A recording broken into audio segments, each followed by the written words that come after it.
There is a man who lives up here in Northwest Ohio, and he had a quote one time that said, conflict plus imagination equals creation.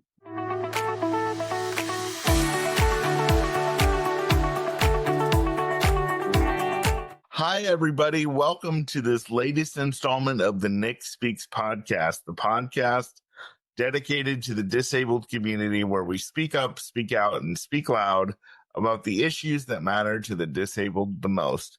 I'm your host, Nick Comstock. You guys, I'm so glad you're joining me here on this Tuesday.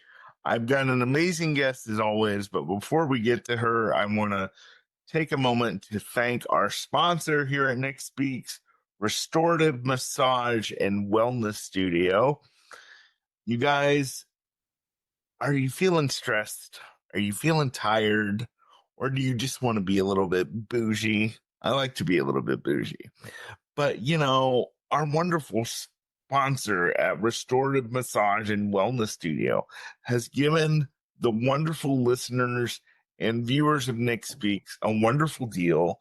If you sign up online and you use the code Speak Up, you get 20% off of your visit. How great is that?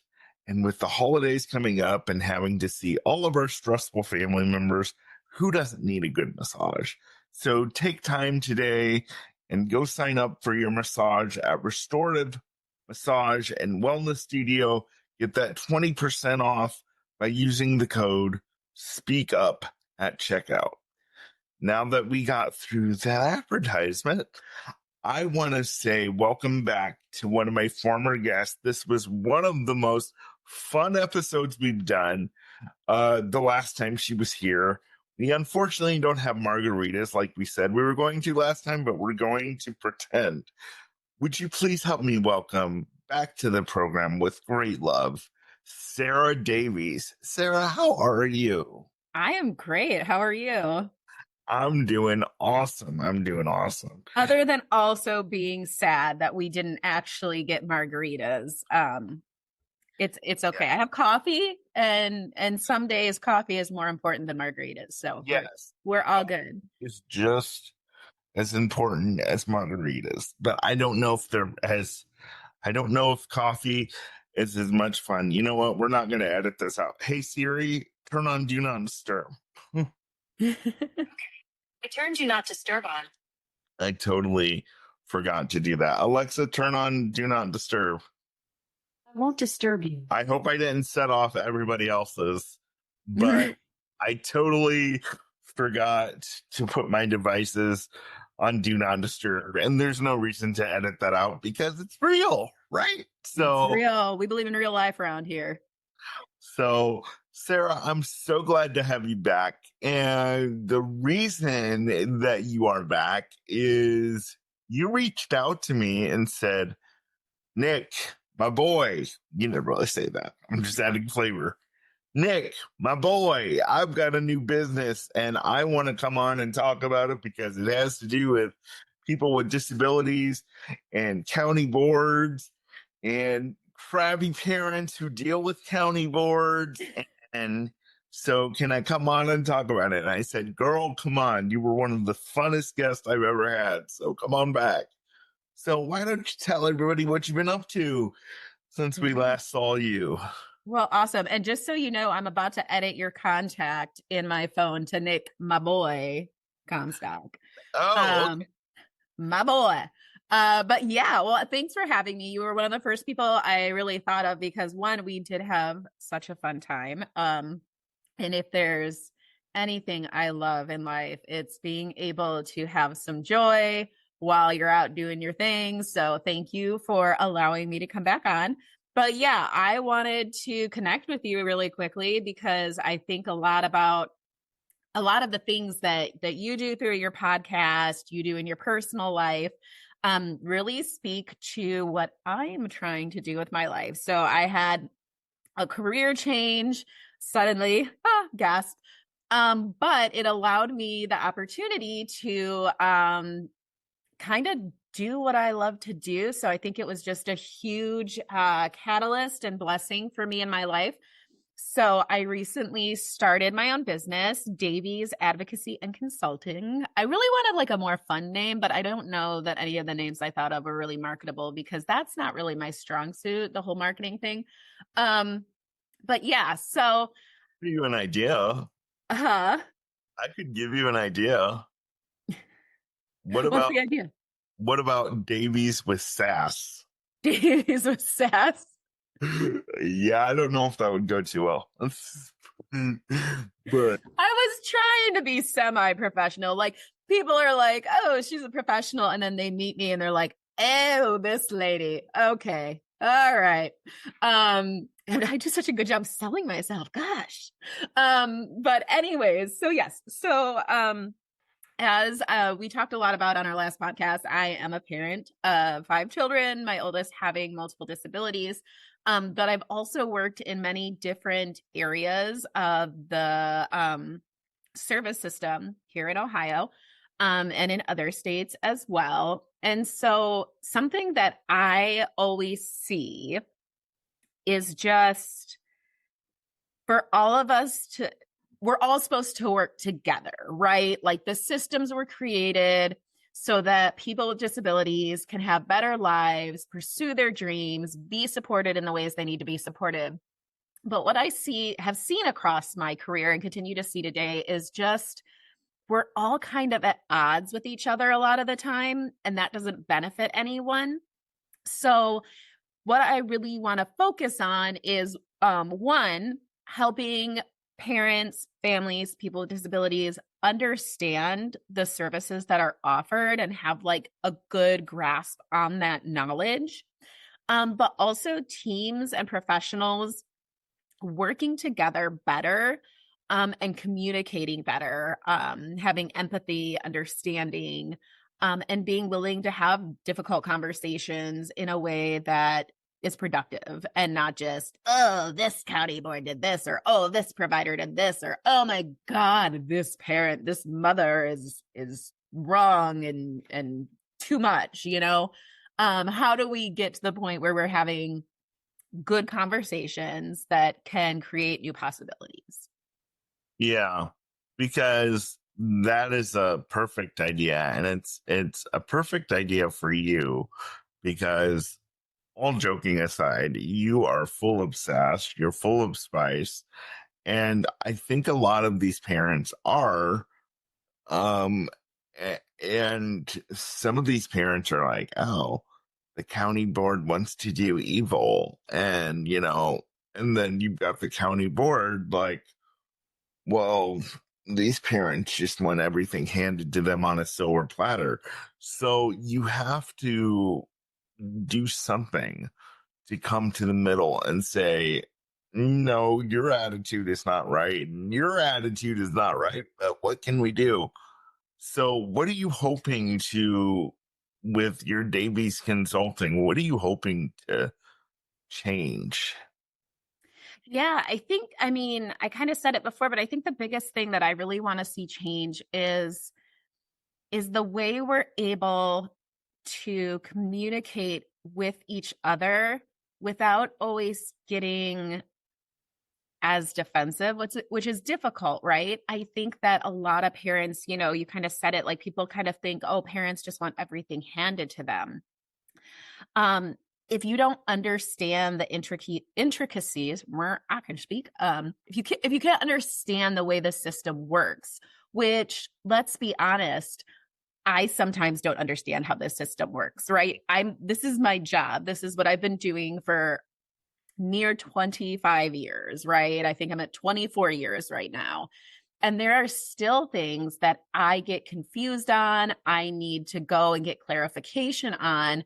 But if you can imagine not having even that base of knowledge and trying to like navigate everything, that's difficult and you are going to be confused. So I think the first step is really making sure that everyone is operating with the same knowledge base. Like that's huge. And that's a difficult thing. There isn't always time to educate everyone. people are busy doing their jobs. There's a lot going on with the Medicaid systems right now. There's just a lot going on in our world. And so it doesn't need to fall on just one person, but how do we get our teams working correctly? And then just general distrust of everyone. A person who I admire and respect, he talks a lot about assuming good intent. And we're all really skeptical. And we come in thinking, oh, this person's trying to fleece the system, or this person doesn't want to do what they need to do, like all these assumptions. And we're assuming ill intent. And we can't operate that way. And we're also afraid to disagree. There is a man who lives up here in Northwest Ohio, and he had a quote one time that said, conflict plus imagination equals creation, right? So we shy away from those hard conversations, or we do them in a way that puts the other person on the defense, right? Like they're just like, no, no, no, no, that's not me. That's not what this is.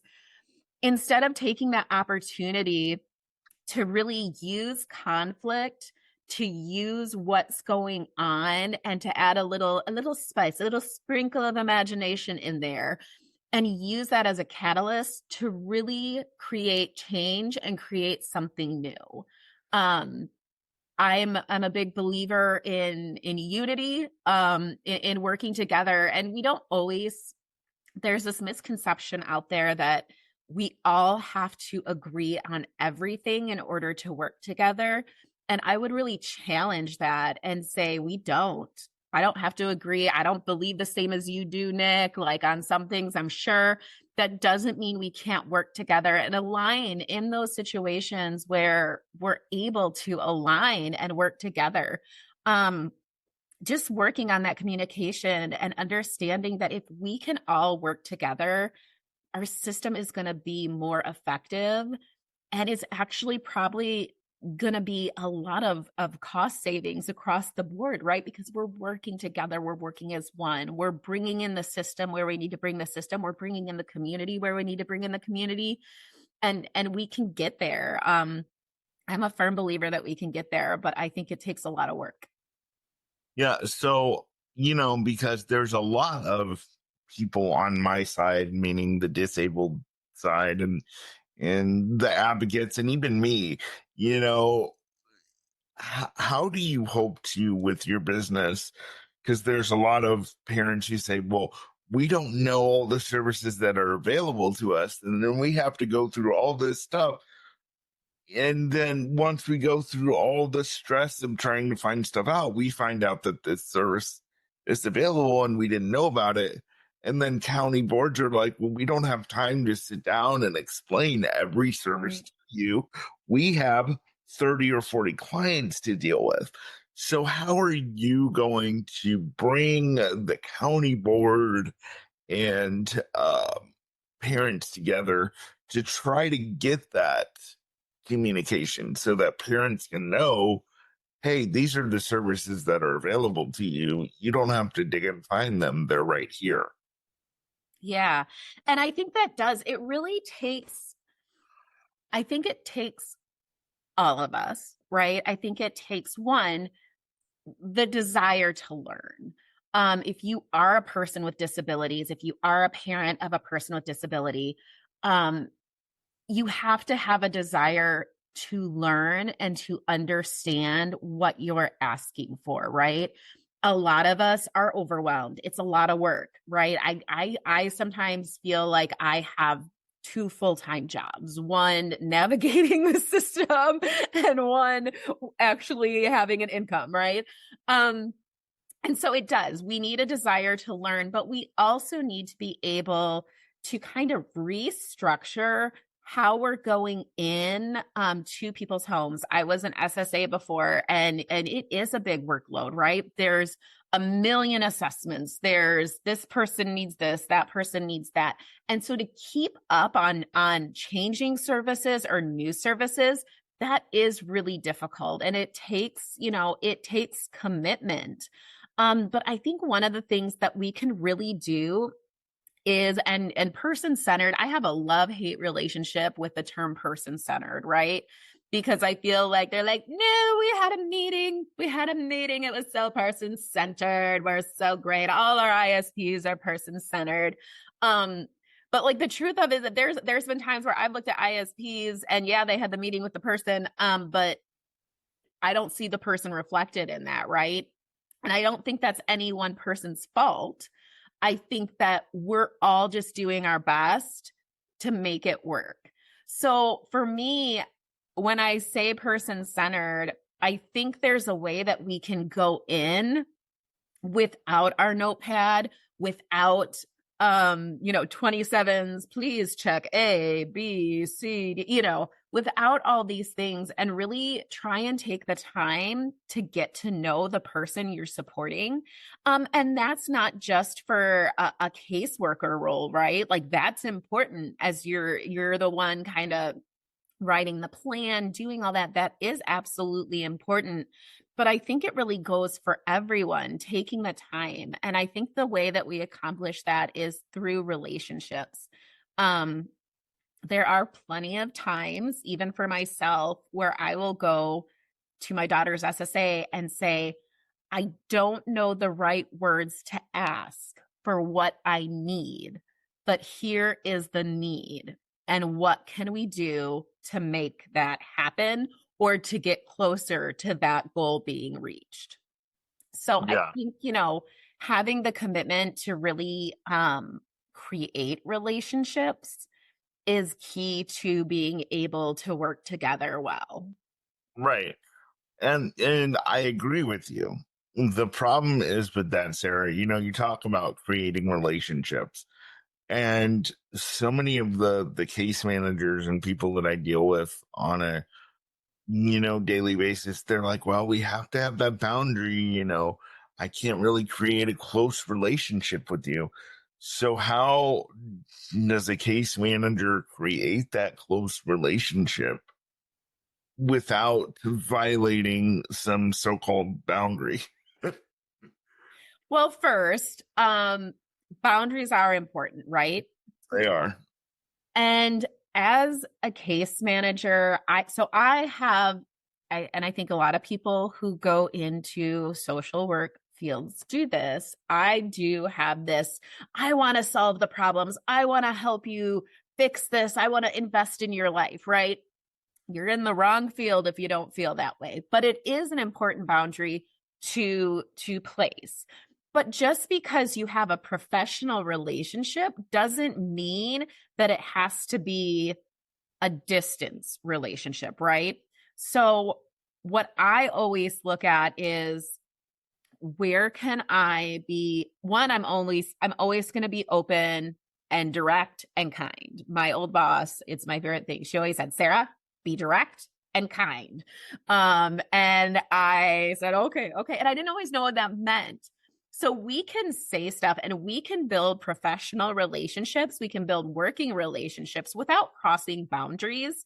It's just being able to still be your authentic self, your real self, in those meetings, right? It doesn't mean like, oh, I know, okay, caseworker, I need to tell you about this date I went on 2 days ago. Hold on, let me, it can be, it's not less of a relationship because it's a professional relationship, I guess is what I'm trying to say. And there's Right. a difference between those two things.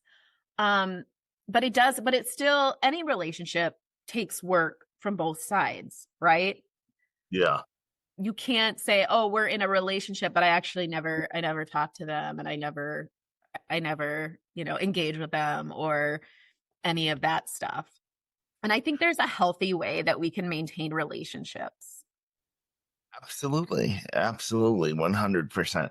And I like what you're saying about, you went to your SSA and you said, how do we figure this out? Because I've experienced a lot of different SSAs, and a lot of them, they just like to say, no, we can't do that without no, we can't do that, period, without saying, let me try to figure this out. I know this is accurate, because then I'll email. What I'll do is I'll email higher up the chain, and they'll be like, what the hell is your case manager talking about? Yes, you can do this. So how do you hope to improve that to where one person's saying, yes, this can happen. No, this can't happen. Because a lot of times it feels like the right hand doesn't know what the left hand is doing. So how can we change that? Yeah. Well, and the really interesting thing about Ohio, one of the cool things is that um, there's 88 counties in Ohio. So there's about 88 different ways of doing one thing, right? Like we all have different ways of doing it. There are different cultures. So, I mean, what I always encourage is, burnout's real.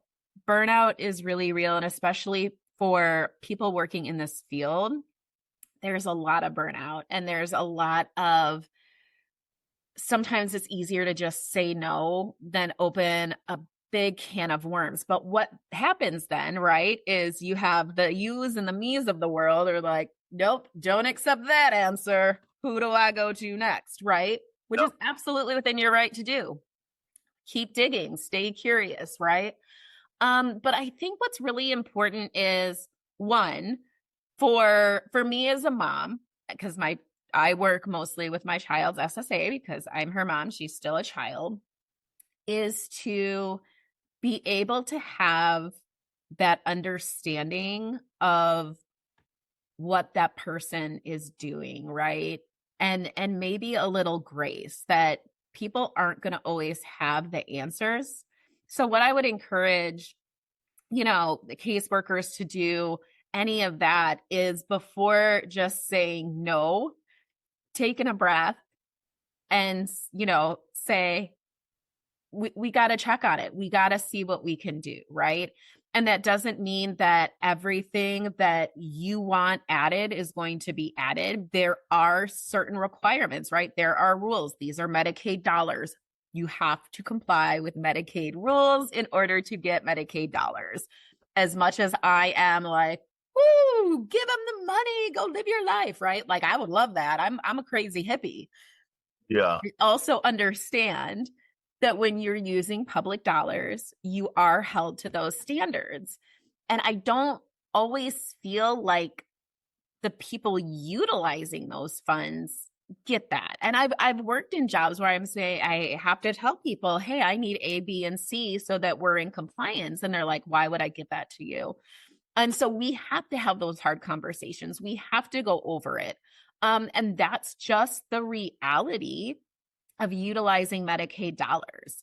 But just Yeah. because one answer is a no doesn't mean that we can't use that opportunity to get creative and to figure out ways to make things work. And whether that's through system dollars or whether that's through greater involvement in the community in general, it can be both. It doesn't have to be just one thing. And I think that's where being person-centered is in its truest form, right?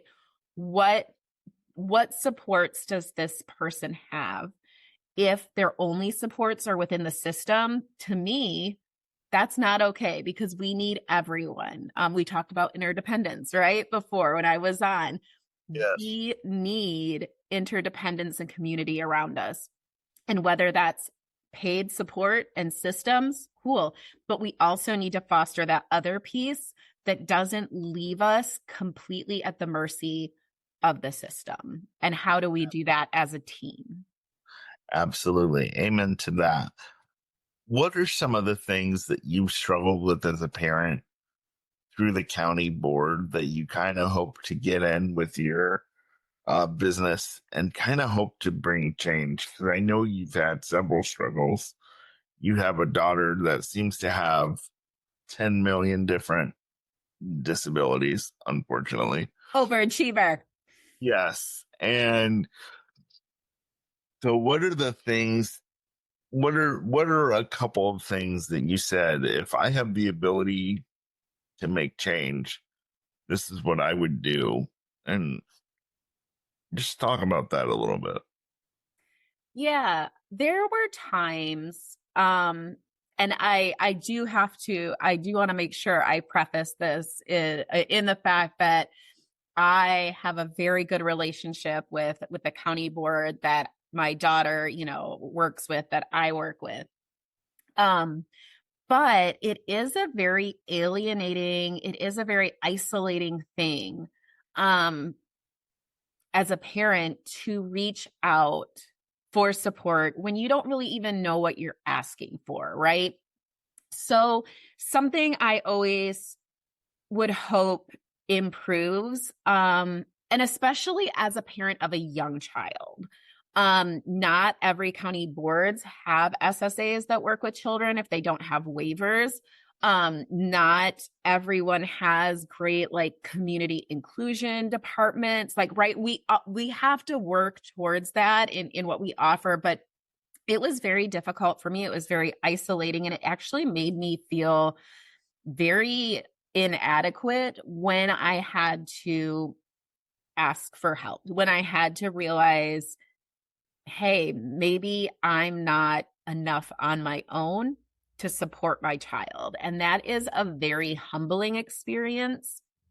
Um, and I think that we associate a lot of shame with that. Like, I think people internalize that a lot. So for me, one of the things that I would hope would be like a warm welcome. Oh my gosh, you called the right place. I can't wait. Like, give me some energy. Like, I already feel like garbage. How do we improve that? Like, hey, you're at the right place. I don't know what's going to happen, but here we are together, right? How do we make that happen? I always felt one of the reasons that I'm super passionate about parents knowing the services offered and truly understanding them is because I didn't understand them, and I would get so frustrated, and I would be having anxiety attacks about what about this? What about this? And then someone would be like, oh, yeah, we could help you with that. And I'm like, you couldn't have told me that before I had an anxiety attack in the corner and I was like rocking and crying.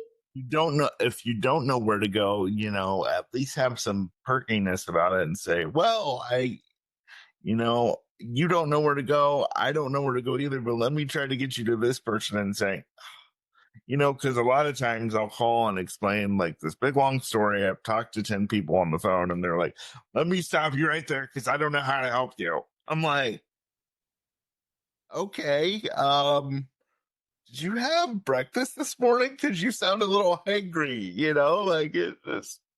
I'm always hangry, I think. Yeah, but that's it. Like, hey, and sometimes like things aren't our area of expertise. I just had a call with a parent, and they said, I am working through A, B, and C. And I was like, cool. I can help you with A. I can help you with C. B, I don't have a clue. Don't have a clue how to help you. But guess what? I know someone I can direct you to, and we'll make the warm welcome. We'll reach out. We'll do that together. It's more about having someone walk through those difficult times and those confusing times with you than them having all the answers. To know that you have a support team, to know that we're all going to work together to get what needs to be done, that's freeing. When you feel completely isolated and you feel completely alone and you're the only one fighting for this, it doesn't matter if that's true or not. I fully believe we're all fighting for the same thing: better lives for people with disabilities, good care, good employees with good pay. Like, we are all going in the same direction. But for some reason, some of us like to go different ways, right? And to be able to say, hey, I know this is confusing and I don't even understand it. And there's times I have to say that, right? Like, I don't even understand it right now, y'all. But I'm here with you and I'm going to walk with you. To not be alone, I think, is the best thing we can do for the system, because if you don't feel supported, that's when you do real wacko things. That's when you're losing it on Joe Schmo and the bus driver and anyone who will listen, right? When we don't feel supported, then that's when things start to break down. To know that we're not alone, to know that there's someone walking through it with you is probably the biggest support that we can give to families and to people with disabilities, to everyone and all those teams. Like, I love my daughter's SSA. We work together great. And if she's struggling with something that has to do with Evie, right, then we're going to connect, and we know we're not walking this road alone. And I think we can have so much better outcomes if we can work on those teams that are supporting people with disabilities. Yeah, I can already tell that you're going to do great at this. Because what I'm getting from you is that you're going to take your Davies consulting and be an advocate, not only for the parents, but for the county boards. And I'm assuming more so for the parents. But we have to establish those strong relationships with the county boards, because if we don't, then you're never going to get the services you need if you don't have the right relationship with the county boards. Because if the county boards see that you're just there to cause trouble and get them in trouble with their bosses, then they're going to do whatever they can to make your life a living hell. So we have to come together and say, hey, we're for the greater good.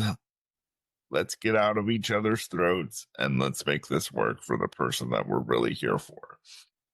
Yeah, because, discord on teams can be more harmful, right, to that person than a lot of other things. And our system spends a lot of time on energy, on health and safety. And I'm not saying that's not important, but I think emotional health and safety is also really, really important. And how do we make that work? And as someone who, when they worked at a county board, did spend a lot of time in trouble with her bosses, I didn't do anything bad. I just had a lot of big ideas and feelings. Okay.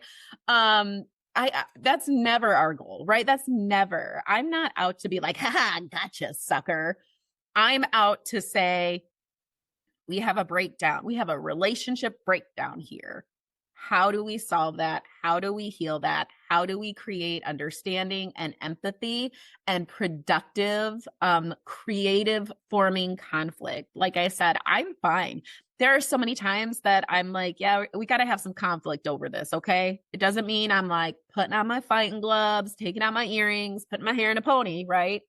But it does mean that I'm comfortable having hard conversations and disagreeing if we can both take a minute to understand where the other one is coming from, Right. and then agree on a plan forward from that. People think conflict and that it ends. Conflict isn't the end. Conflict is actually a really great beginning to a lot of positive results. And we need to be able to get through that without being overly defensive, without being overly aggressive. We need to be able to do that in ways that are creative in the end. I hope nobody's eating breakfast or dinner while I say this. If you are, put your food down or go away and come back. Conflict is like launching a really big boil. You Okay, no, I'm following this. I'm here for this analogy, Nick. Let's go. you have to. I mean, because then once you get into that conflict and you let out all the anger, sort of the pus between the case manager and the parent. Well, I don't like you because you're the blah, blah. Sometimes that needs to happen, and then we can take a big breath and say, oh, look, we've nursed the wound. The boil is shrinking. Now we can really fix the issue. So how do you plan to launch the bureaucracy boil, sort of, between parents and Well, so far, so I have been working with a couple different provider agencies. I feel like that's a really great place to start too, as much as, maybe you struggle with the relationship with like the case management entity, there are a lot of issues, not issues, but there are a lot of misunderstandings between providers and families, right? Between providers and county boards, between county boards and DODD. Like we all need to go to family therapy. I have said that for ages. I will continue to say that. We all need to go to family therapy, sit on a couch, cry a little, and move forward. So I've been working with frontline managers, supervisors, everyone in the agencies to kind of talk about the parent experience, using my story, right? Like I'm very open with the things that I have encountered, the things I have felt, the things I've internalized, and just sharing the things I've thought about other people before, right? Maybe the not so great things that I have said to people or thought about people because I thought I knew it all. And as I've kind of gone through my career, I've been very lucky to get to have different roles within the system. And every time I move forward, I'm like, I wish I would have known that before. I wouldn't have been such a jackass, like every time I move forward, I feel like I have like this new piece of information.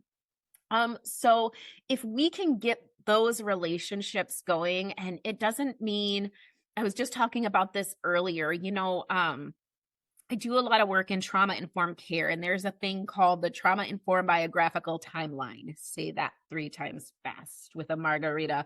Really? But what it does is it really shows different traumas in people's lives that result in what we deem as behaviors. I would call them coping mechanisms or communication, right? But it shows you the things that happened in a person's life that caused this reaction. Right. And one of the things they teach you is that understanding where people are coming from or what made them react in a certain way is an explanation, not an excuse. And that always resonates with me because people be like, oh, why they did something that was mean. Why do you need to know why they did it? Because it gives us an explanation, and it gives us the ability to address what's going on because we know the reasons. It doesn't mean we excuse terrible behavior. It doesn't mean that we excuse hurtful words. But what it does do is gives us a framework for understanding and being person-centered and how we're communicating to those needs. So I'm very big on, I like it explained to me. Even if you're sitting across from me and you're like, Sarah, you are so wrong. You are so wrong. You're full of shit, blah, blah, blah. Like, I would still say, can you explain to me why you feel that way? Right? I want to understand. I want it explained to me. And even if I don't agree with you, okay, that gives me an explanation, and that gives me groundwork. Like that gives me a framework to process how I'm going to proceed. And like I said, it doesn't excuse anything. If you're over there throwing apples at my head, if you're going to throw anything, it should be chocolate. Yes. But, then I'm not going to excuse that and say, oh, you were just having a bad day, throw a couple apples at my head, right? But maybe I could get an explanation as to why that happened. So I think that it's really, really important for us to understand the different perspectives where people are coming from, and every person. I don't represent every parent in the world. In fact, I'm learning that my viewpoint kind of I know it's weird. I know that's shocking. That's super shocking. But my viewpoint as a parent doesn't always align with other people's, but that's also because they have different lived experiences than I do. So the more that we can explain the reasoning, look into what's going on, and really build a solid foundation, the better we're going to be able to support that person utilizing that person-centered approach. So let's get into, I totally agree with you. Let's get into the crux of what you're going to be doing. So are you going to be doing, are you going to go into agencies, be talking to staff? I know you have a thing coming up on the 18th. Are you going to be going into ISP meetings with parents? Are you promoting advocacy services? Are you going to be an advocate for families? What's the crux of Davies Consulting? I hope I'm saying your business name right, because I've said it like 20 times. Advocacy consult. It's fine. Just be like, the thing you're doing, Sarah. What is it? Get to the point. Can I say all of the above? So I am available if parents are struggling with anything. I am available to work with them one-on-one. I am, if I can make it work. I mean, I can't be everywhere at once, but if I can make it work and you need support, or if you just want to say like, hey, can we reach out and have this person work with our individual teams? I'm more than happy to do that. When it is, I feel like what is happening currently within the system and the relationships in the system is somewhat of a systematic issue that I think that we can address. So working with agencies, working with county boards, working, with families is really what I want to do. And I just really want to empower people to be able, you know, to get the support they need, to get what they need, to live their the best lives, right? Better lives, their best lives, whatever. But also I think I would be seriously missing the mark if we didn't, also, I'm also always going to include or promote people building non-system relationships as well, because the system cannot do it all. I once heard someone say that our systems are actually counterfeit communities. And when you really think about that, there's so many people with disabilities who the only interactions they have are with paid supports or with systems people, right? We need both. We can't operate in just one of those things. We need true, real community as well. So I would never, ever say, I don't think the system, the DD system holds the answer to everything. I think there are people out there with the answers that we have yet to meet. But I do know that if we don't address some systematic issues and the way our relationships work, the trust, the working together, that we really won't get far. And we're actually, it hinders when those relationships aren't working the way they're meant to. It hinders that person we're trying to support. And I think if any of us in this field can agree on anything, it's that we don't want to be barriers to people's lives. We want to be able to support them. And I think we have to take a real good, hard look at how we're doing that, on a personal level and in a whole systems level. Yeah, I really love what you're saying. And you've said it a couple different times, and it's just clicked in my brain. Probably because I'm a man and I process things slowly. So I'll just say that for all the women, and you can go, yes, that's right. Blah, blah, blah. So you said it, not me. I don't send all your hate mail to Nick. No. Yes. Nick speaks official at gmail.com, accepting hate mail. And not really. I'll just delete it. After I have Siri read it. Because you know what? You think reading an email just by yourself is bad?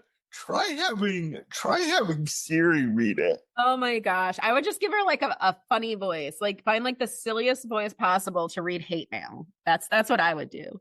Because if you just have normal Siri read your hate mail, it's like the person telling you themselves. It's like, damn, bitch, really?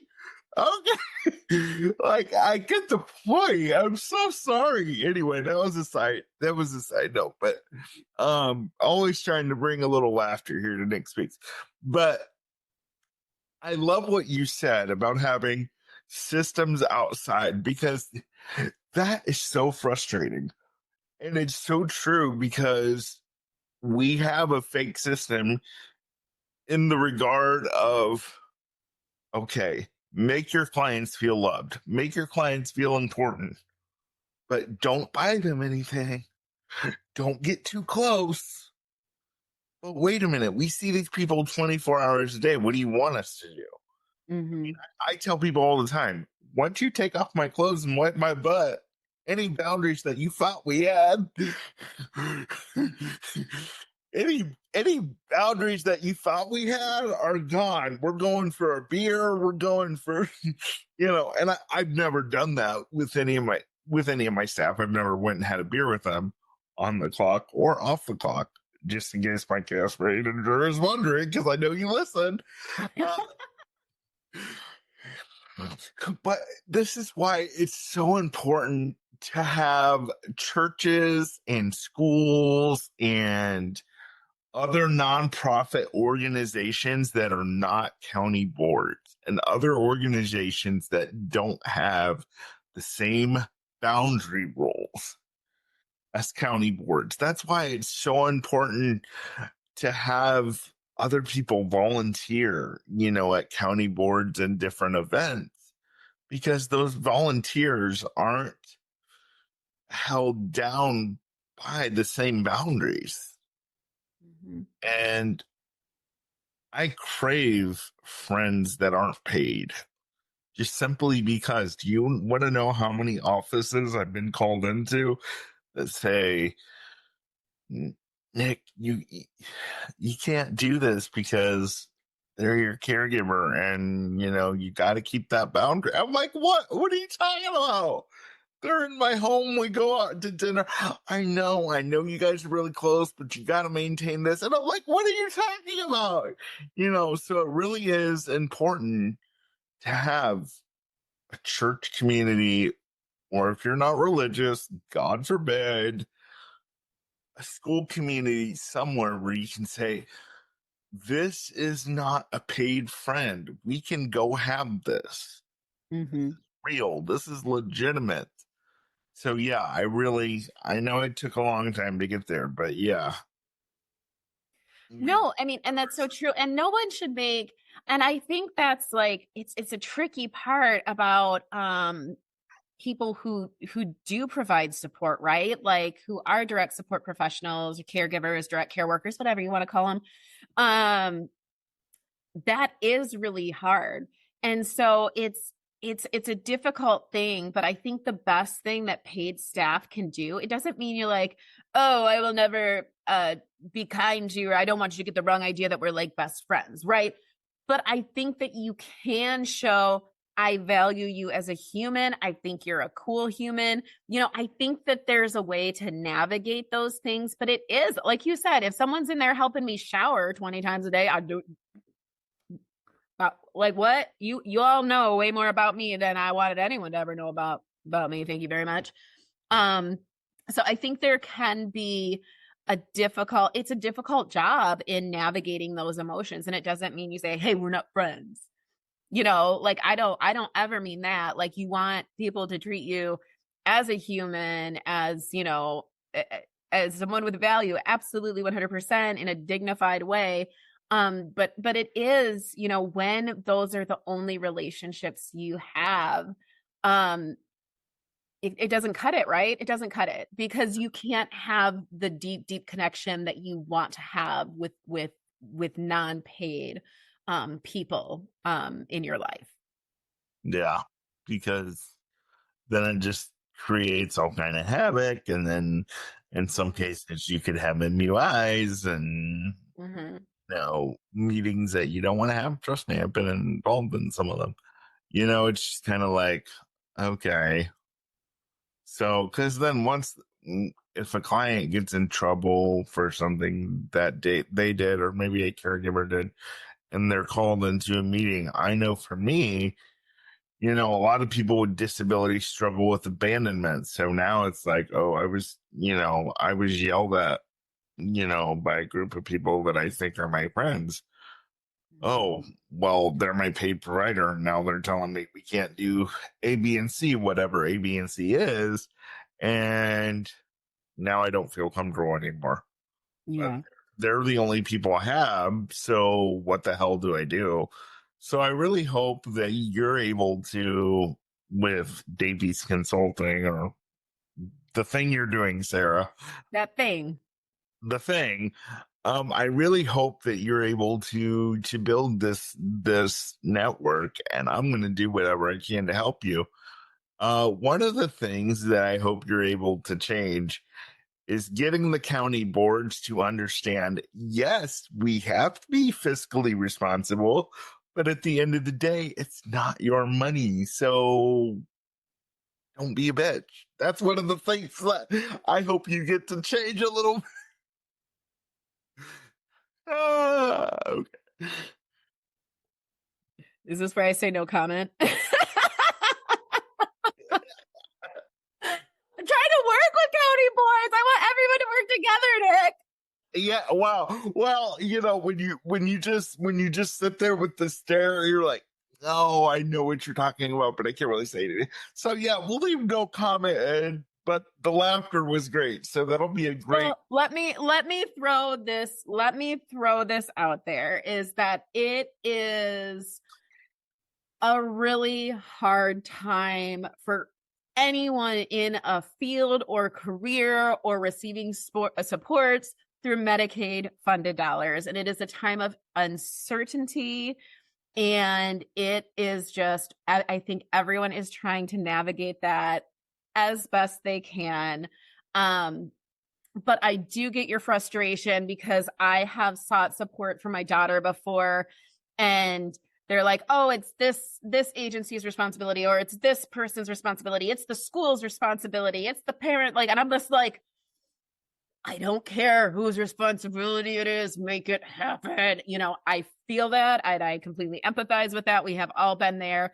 And I think, again, that just comes back to, how do we have those conversations without, without too much disunity? We can have conflict, we can have confrontation, but how do we have those conversations and, again, seek for creative solutions at the end? How can we be fiscally responsible, case manager? I know you're listening. I love you. How can we be fiscally? My case manager is going to call me after this, because he called me after one of the last ones and was like, "Let me explain." And I was like, "Please explain." So I love you. My case manager and I share the same birthday, so Okay. yeah. So It's because you're the same sign. I don't know too much about that. You're the same sign. You're probably too much alike.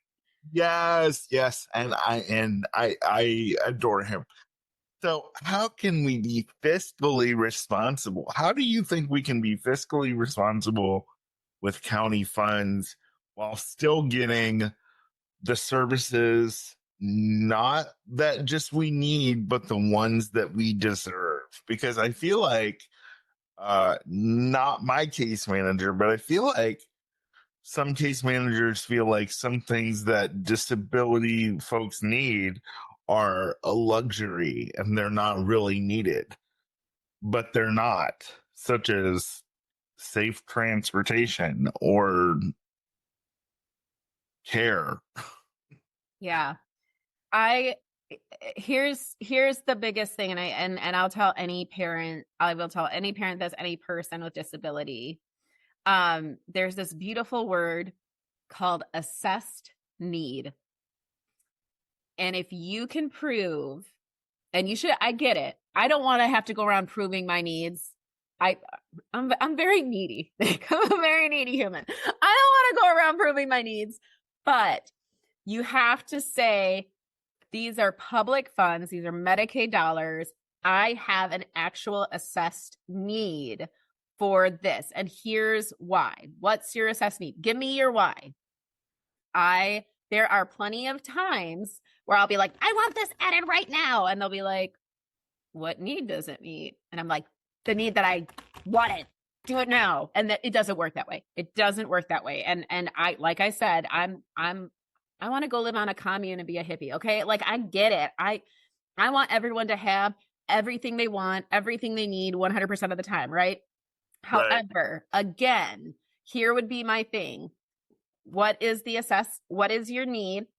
What does it do to support you? What is the need for it if I'm going to get it from the system?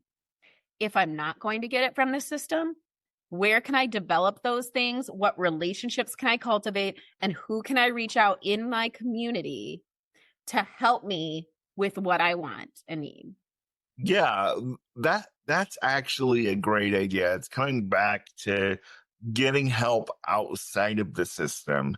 We need case managers to say, and case managers should say, I don't know if it could work in this system, but let's try to find something outside of our system.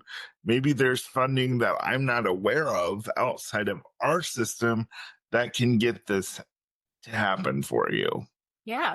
And look at all the different things, even within the DD system, even within Medicaid, there's all these different sectors and stuff like that. And what I said earlier, like I understand the annoyance when they're like, well, this isn't our job, it's this Medicaid system job, or it's this agency and Medicaid job, blah, blah, blah, blah, blah. And I'm like, someone just do it.